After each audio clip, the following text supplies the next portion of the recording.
everyone. Welcome to this episode of Not So Nerdy Actuary. I have with me Nidhi today, who is my co-host. Thank you, Nidhi. Hi. And today in this podcast, as you all know, a person who needs no introduction, we have with us Mr. John Taylor, who was the past president of Institute and faculty of Actuaries. Welcome, John. Welcome to the show. We're so happy to have you here.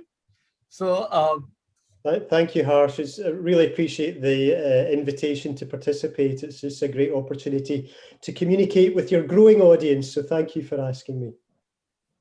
Thank you, John. So, John, can you please tell us a bit about yourself and tell us why did you choose as a career? Yeah, no, happy to go back in the midst of time and remember my thought process from all those years ago. So, I mean, as we all know, I think the actuarial profession is a relatively small niche profession and not always terribly widely known, but I was kind of fortunate enough that a careers advisor at school knew of the profession. And so from, I think, the age of about 13 or 14, I was aware of the profession as being an attractive career option for someone who was kind of quite numerate. So that was the seed was planted at that time, but I was still keen to, though, keep my options open. And I did a broad maths degree. I then did a PhD as well. And both of those were very interesting for developing the mathematical thinking. Really tough challenges. But if anything, I think it reinforced to me that I wanted to become an actuary, and it's mainly because the world of academia didn't always afford opportunities to apply some of that mathematical thinking in the real world.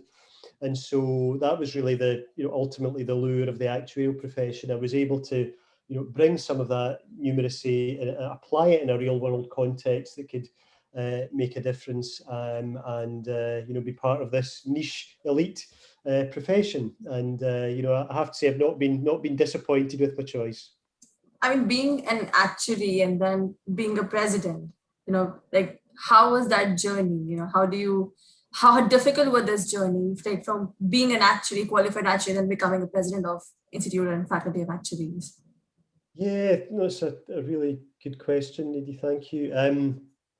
Yeah, I mean, my career as an actuary hasn't probably been the typical career, so that although I've worked in insurance companies for the majority of my career, I haven't really worked in finance and actuarial functions. It's predominantly been in customer proposition, and I've really enjoyed having that sort of front end experience of trying to make a difference for consumers whilst understanding the kind of actuarial context that those companies need to operate in. And if anything, it probably meant that for large parts of my career, I didn't work very closely with the Institute and Faculty of Actuaries, because I probably perceived that as the preserve of more financially oriented actuaries. But over time, I think I became convinced that the profession should be more involved in those sorts of topics, and indeed that was a large part of the inspiration for standing for election at council, that I wanted to make the profession more engaged with the people it's ultimately trying to serve. And indeed I saw a need to modernise the profession with technology and data very much coming to the fore. And that really reflected a lot of my background as in my career. And so I wanted to try and support the profession move on in those areas. That was the reason I stood for election to council. Fortunately, I got elected, and a year or two after that, council voted for me to become president and try and, as I say, reorient the profession a little bit to try and modernise it with data and technology and try and make it more relevant to end consumers. And so initiatives like you may have heard of, like the Great Risk Transfer, are about how the actuarial work is very relevant to the societies that we serve globally. Yeah, so thank you for those details. And what do you think are some of the few important skills, according to your experience, that an actuary should possess? If you have to kind of list down 2 or 3 top skills which an actuary should have in your experience. Yeah, I mean, I think I can only talk from my personal experience, and I think it's often can be very particular to the career that any individual is kind of pursuing. But I think it's what served me well is being able to make the connection from, some of the deep technical actuarial work that is really important, and some of these details are vital to get right, even though many and sometimes our companies don't understand them, never mind, the broader society that we serve. But trying to, understand that connection between the, deep technical actuarial work and the communities that we're trying to serve, I think is vital, even if you're just involved in the technicalities, because it's important to understand the repercussions and potentially be alive to some, unintended consequences that are available, that might happen there. So just making sure we don't lose sight of who we're trying to serve. I think that's probably one of the key things. And I think the other thing I would thoroughly recommend, I think this is kind of well accepted now, but keeping alive to current developments. I mean, there was maybe a time, maybe before I started as an actuary, where you could go through the exams and that body of knowledge would serve you well for 30, 40 years. But, the pace of change in the environment is just phenomenal just now, not least with data and technology. So I think we should never rest on our laurels and, continue to stay abreast. So even when you do qualify as an actuary, that's not the end. It's what I might call the end of the beginning. So there's a long career ahead where, staying current, I think, will be vital for employment prospects. But I think it'll also be a wonderful opportunity for, the next generation of actuaries. I'm speaking to two just now who can help shape the future of the profession and the industries we serve. And the way to do that is stay abreast of all these developments and potentially even pioneer some of these innovations yourselves. That's a wonderful advice. Thank you. So moving on, so what was the thought process behind changing the curriculum, so drastically in 2019? And how often do you think this should be, updated going forward? Yes, so the curriculum 2019 change was quite a substantial one, as you know. I'm sure that's the reason for asking the question. And we hadn't had a significant overhaul of the syllabus for quite a number of years, and there were a number of drivers behind it. So one is the change in environment that I was describing earlier. So for the first time, we've now got data science and R as part of the syllabus in there. So that's a kind of good step forward. And I think the other driver was, recognizing the global nature of the profession. So for a long time, a lot of the exams had, a great deal of UK legislation in them. And some of that is still there.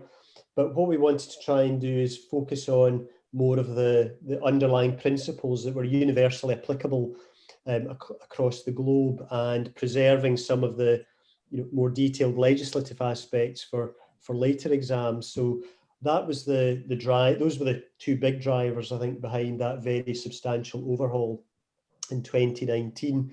But I think our aspiration now is very much to operate with continuous improvement. So rather than big changes every 5 to 10 years, we want to evolve on a continuous basis, so that we don't get those big step changes in future, and that we're also offering new and relevant qualifications as we see the need and as members demand them. So an example of that might be the data science certificate that we launched just over a year ago, and we've seen a lot of demand for that. So we're certainly pleased with that big overhaul in 2019, but in future it's going to be smaller, more regular changes that students. And when I talk to a lot of people generally, so I keep on talking to younger actuaries specifically who are just in the start of the career. So, and you know, as a human nature, it's a nature that people kind of are resistant to change and they tend to panic when something changes drastically and when something actually changes specifically their career and impacts their career drastically. So, how do you think people can kind of adapt to the panic which it creates, and how do you think the information which is being circulated along with that, obviously there is misinformation sometimes which is circulated, and there can be communication gap as well. So how do you think people can kind of deal with this situation where they don't understand how to cope up with the change and how to actually not panic in that situation? Because the thing, when something changes, we are kind of resistant to change as a human in anything. Yeah, so are you thinking sort of harsh, particularly in the context of exams and more widely, or is it, yeah, a bit of both? So, I mean, first of all, if I maybe talk a little bit about the exams, I know the overhaul in 2019, because it was so substantial, it meant there were significant transitional arrangements and deadlines for achieving exemptions for the new set of exams, and I know that was quite stressful for a number of people who were struggling to demonstrate their their eligibility for exemptions just before the deadline. Now, I think in future, because these changes will be smaller, I think the impact will be less stressful. Now, I'm sure there will be small instances where, maybe if we retire one exam and bring in a new one and you're halfway through, that might be disruptive to a small number of students. But in general, we're not going to see the big step changes, and it'll just be more evolutionary. So I hope that will go some way to allay the concerns of people who are nervous of significant change. Now, more widely, it's interesting when I talk about the very dynamic environment we operate in and the changing profession. I actually find greater concern amongst maybe actuaries of my generation, and I think it's partly because we might have spent 10, 20 years doing a particular role, quite comfortable in it, and the thought of that changing and having to learn new skills late on in the career can be quite concerning. But when I speak to young actuaries and students at the start of their career and ask them, how do you feel about the prospect of such dramatic change over your career? Actually, the response I generally get is, we're really excited by it. And the thought of starting in a career where you know in advance what you'll be doing for the next 30, 40 years is really stultifying and depressing. And so I'm really pleased to I guess, sense the orientation towards change of the younger generation. And I would just encourage people to welcome change, to see it as an opportunity. And we're all going to have to get more and more used to it. And as I say, maybe even those who grasp it more can not just embrace the change, but create the change. So I hope that's as I say, some words of comfort to the younger generation. But as I say, I think it's the older generation that are more concerned than the younger generation.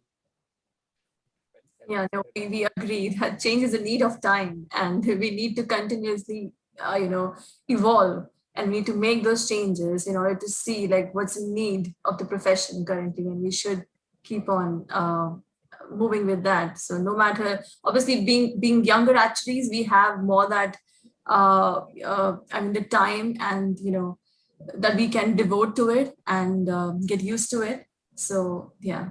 Yeah, and I think Nidhi, there's probably a couple of aspects. I mean, one, obviously the current generation coming through are what would be described as digital natives, so very familiar absolutely with technology, not having to learn it for the first time, and I think you start with that curiosity of learning, and you're in the habit of learning. And I think what often happens to the older actuaries is they lose the habit. They get qualified and sometimes they don't keep learning and they lose the habit of learning. Whereas I think younger actuaries, you've got the advantage of being in the habit, and just maintaining that habit throughout the career is the thing to do. So, those kind of digital natives with that curiosity to be nurtured, I think gives me, huge amount of confidence for the future of the profession.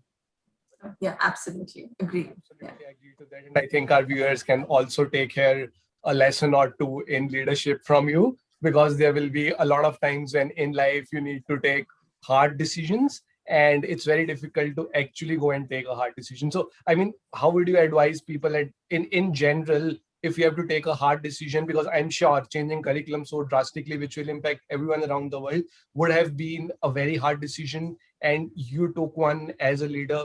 So, what advice would you give to people specifically when it comes to leadership, on how to actually take those hard decisions and communicate it specifically? Because that becomes a harder part then later on.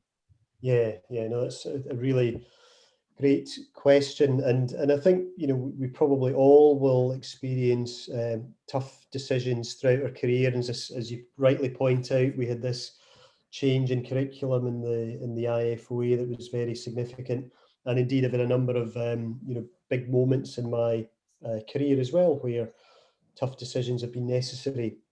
And I think that probably the first thing to say is it can be tempting to avoid the difficult decisions.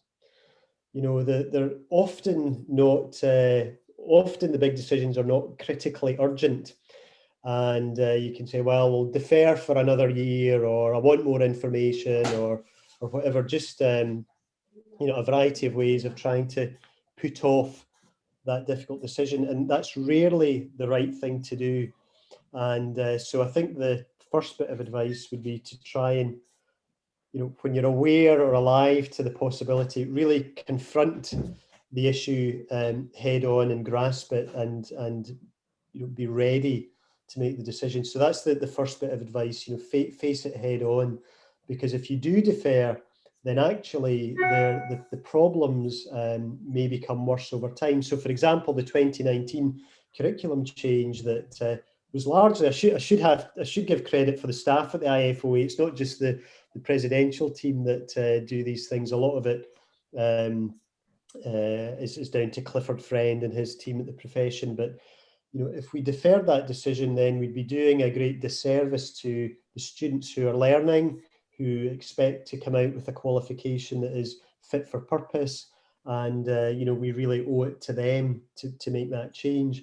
And that's probably the second lesson I would observe, is about taking that step back and thinking about the underlying reason for making the change and the need for the change, because it can be so tempting to get involved in, whether it's the detail of the curriculum or an aspect of technical actuarial work, and be absorbed in the detail to the extent that you forget about the overall purpose. So the overall purpose of the curriculum is to make sure the next generation of actuaries are equipped for the future. And in industry, it's about serving our communities, and so that's often the moral compass, if you like, for finding a way through these difficult decisions. Just step back from some of the detail, remind yourself of the underlying reason for doing it, and that will often point you to get through this. And it'll also help bring people you're working with along with you, because you might have differences of opinion on the technical detail, but very often you'll be aligned at the high level of objective, and that can give you a common goal to aim at, and then you can work down from that to try and get alignment at greater levels of detail. So Harsh, I'd say those are the two things. Confront the challenge, don't avoid it. And secondly, remind yourself about the underlying reason for it, and then as a team work your way through what will undoubtedly be some difficult aspects to achieve that underlying goal. Yeah, thank you for the wonderful advice. So now, since the pandemic has started and a lot of us are working from home, And this is costing employers, because of the absences from the employees. So there's a lot of costs that employers are, need to account for. So how we as an actuary can, help the employers to manage the cost related to this mental health issue that is brought up. Yeah. So it's a great question, particularly when I guess at the moment none of us really know what the long-term model is going to be. But I think the first thing I would say is if I look back at the dramatic change that we've all experienced in the last year and a half, is how resilient the profession and actuaries have been in that time, because not only were we having to put up with a lot of personal disruption, obviously to working styles, and worry about friends and family around us, but the people that we serve, whether it's insurers or clients, we're really demanding of actuarial expertise. How to deal with asset volatility, how to deal with potential changes to insurance regime, and we've really, despite the personal challenges that each individual actuary has faced, really stepped up to serve the employers and clients very well indeed. And as a result of that, I think we can be quite proud of the way the profession and our industries have served our communities over the last year and a half. And I think that's, as I say, a wonderful thing to reflect on. Now, for employers going forward, yes, there's certainly been a cost to distributed working, but there also have been some benefits that have coming out of it. So, it's not uncommon that if my working day in the old world had been a 1.5 hour commute to work, 8 hours in the office, and then another 1.5 hours on the way back, so an 11-hour day, a lot of people are now in those circumstances saying, well, I'm now prepared to work for 9 or 10 hours. And so my employer is actually getting more of my time, but because I'm not commuting, my family's also getting more of my time. So there are some, win-win aspects to this distributed working. But I think one of the aspects that we're increasingly concerned about is how do you maintain a kind of culture and a way of working in the longer term, which I think distributed working is probably not a helpful way to achieve. So what we're certainly seeing in the UK nowadays is an emergence towards a hybrid way of working, where employees are allowed to work at home maybe 2 to 3 days a week, but they're expected to be in the office for 2 to 3 days a week, and to be there for the same overlap with their team colleagues, so the team can be physically together for the whole day. And I think that can be quite a nice blend of making sure you maintain that esprit de corps, that working spirit with colleagues, that cultural connection, and at the same time still some of those benefits of being able to work from home and the benefit of not having to commute. So I think that type of model, I think, is likely to be more prevalent. I mean, there are some subtleties that will need a degree of work. So, one of the aspects that I think we all struggle with a little bit is the so-called hybrid meeting, where there's maybe a core of people physically present, and there are a number of others who are joining virtually, and sometimes that can be quite an uneven dynamic. So I think there are aspects like that still need to be worked through, but I think the approach of being in the office for some of the time together, plus getting the benefits of being at home for the rest of the time, I think will be a good model that will help employees and indeed employers get the best out of this new environment. I don't know if that answers the question. So I'm just talking from a point of view of a pension actuary, to be honest, because pension actuary or employee benefits actuary, to be specifically, like if an employer comes to me and say that this is my cost, so do you expect him to advise? So I think I should be more clear on that. So if I'm an employee benefit actuary and I need to advise the employee to manage this cost over the longer term, so how would my advice be framed from an actuarial point of view to an employer? Sorry, Yeah, so particularly where, you know, actuaries are maybe advising employers as clients around, you know, benefits package and so on. I think there's certainly, you know, a role for us there. Now, I think, you know, many employers, I think, will be looking at that hybrid approach that I've just talked about previously, and potentially there's a role for us to, you know, help them, you know, quantify some of that. So, you know, I know there's been, you know, work done in some institutions to try and look at the impact on productivity, because, you know, one of the, you know, before the pandemic, employers in general were resistant to more working from home because they thought productivity would decline.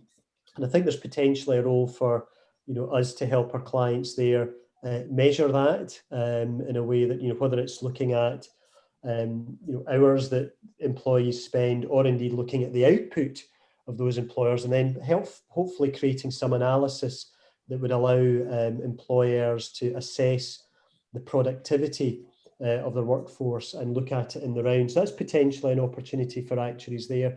And I think even if we do that, Nidhi, it's probably worth revisiting over time, because I think the last you know, year has been so exceptional that I think it would be quite heroic to assume that behaviours that we've seen in the last year will endure for the next 2, 3, 4, 5 years. So if an employer has that interest in kind of quantifying and tracking the productivity gains or losses, then it may well be something to periodically revisit, maybe on an annual basis, just to make sure that you know, there aren't any unexpected changes. So potentially that's a role that we can serve for you know, employers as we help them with their overall benefits package and workforce management. Yeah, so like mental health always been one of the, you know, it has been on the list of the employers, you know, to be considered, but now it has become more prominent, more dominant because of the pandemic. So now I think they are more, you know, inquisitive, you know, to come to us to ask us, you know, how to, you know, manage this cost, and how to, you know, reserve for these costs for the longer term, how to manage it. So I think, yeah, with the time it's changing, and now it's a good opportunity for us and as an actuary to advise the employers on that. So yeah. Yes, I think, yeah, I mean, I think you're right. I mean, I talked a moment ago about the hard sort of productivity aspects of it, but you're right, that's so interrelated with mental health that you know, it's a topic I've talked quite openly about before for the actuarial profession, and being alive to the impacts for workforces is vitally important. And I think, you know, clearly it's been a very stressful year, and you know, that needs to be recognised, and it's impacted people in different ways. The idea of working from home may well be beneficial to a lot of people, might help their mental health, but equally, you know, I've got you know, some good friends who thrive in an office environment, and I've actually found a prolonged period of working at home really challenging to their mental health, and they're desperate to go back full time.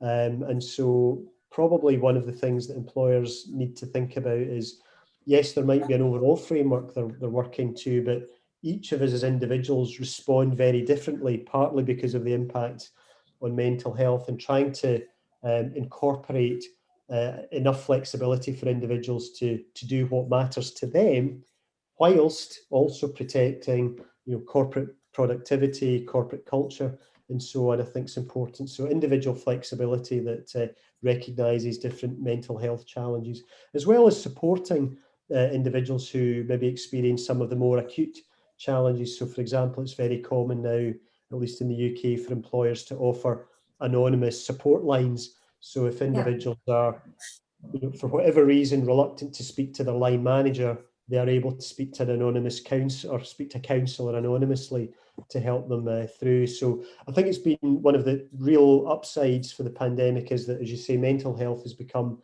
a more prominent issue. There's been more openness about it, and I would like to think that's one of the enduring benefits that we keep from the pandemic, that mental health is no longer a dirty secret that can't be spoken about. Yeah, agree. you so much, both of you. Thank you, Nidhi. And thank you, John, so much for agreeing to do this. And thank you so much for your time. I hope the viewers would take a lot of insight out of it and it would be very helpful to them to understand how things are going on and how to deal with certain things to understand. So, thank you, both of you. Thank you so much. And if you like this, please like, share, and subscribe. And I'll see you next time with another episode of Not So Nerdy Actuary.